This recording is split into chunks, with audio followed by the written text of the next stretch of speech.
tough and wanna hate this, I'll always show up.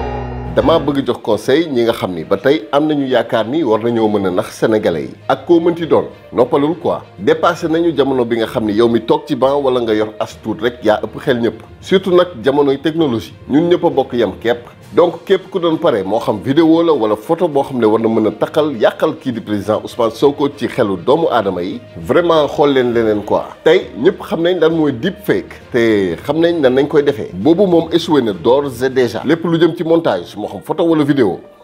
c'est foutu moo tax maa ngi sant waa Jotna TV ndax ñoom jëf nañu ñu gis pour mën ñoo wan que ni loolu lu mën a nekk la xool leen vidéo bi nga xam ni jëmmi président Ousmane Sonko la kanamu président Thomas Sankara ma bàyyi leen ngeen seetaan vidéo bi te ñëw. Si j'insiste sur ce modèle, c'est parce que je veux que les Sénégalais comprennent que Macky Sall ne pense pas par lui-même,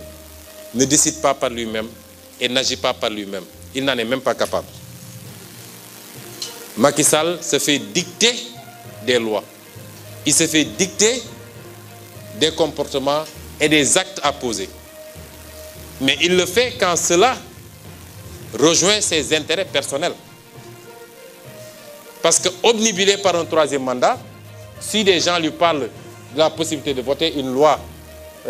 contre le terrorisme, il saisit immédiatement l'opportunité.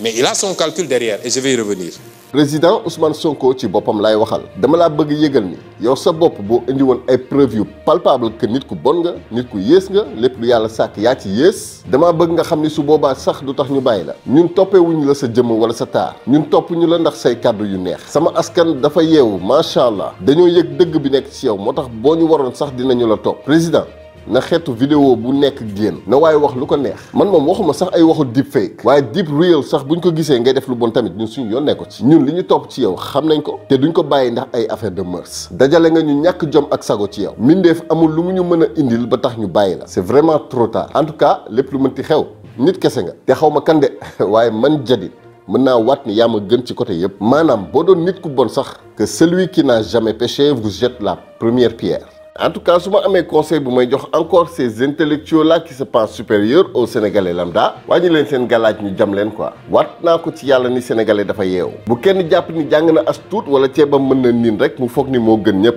sénégalais rek ngay gis fu mu toll di xas sénégalais di ko tuutal su ma jógee ne la sénégalais du xalaat sénégalais lii sénégalais lee soit dama jàpp ni man maa gën yeneen sénégalais yi soit ma jàpp que ni man du ma sax sénégalais nag soit ma fàtte ni sama ndey ak sama baay ay sénégalais lañ ku doonul sénégalais nag bu ñu tooñ dem nga lijjanti sa bopp waaye bu ñu lijjanti bu fi kenn toog di xas sénégalais yi fekk doo sénégalais le linge sale se lave en famille ku bokkul ci mbokk mi bul wax kaay leen ñu juboo kaay leen ñu jàppante kaay leen ñu fonkante loolu rek mën na tax réew mi barkeel ku xeeb sa morom xeeb sa borom mais profité nag ci vidéo bi di leen sant di leen gërëm ci seen taxawaay maa ngi gis abonnement yi ak like yi ak encouragement yi surtout yéen a ngi yokk chaîne bi doole bés bu nekk mention spéciale à ku mel ni Khadim Dioum nga xam ni saa su nekk dinañ gis taxawaayam def leen ni moom ànd ak ñun ci liggéey bi ngir suñu gaal teer fa ñu namm jëm à bon entendeur salut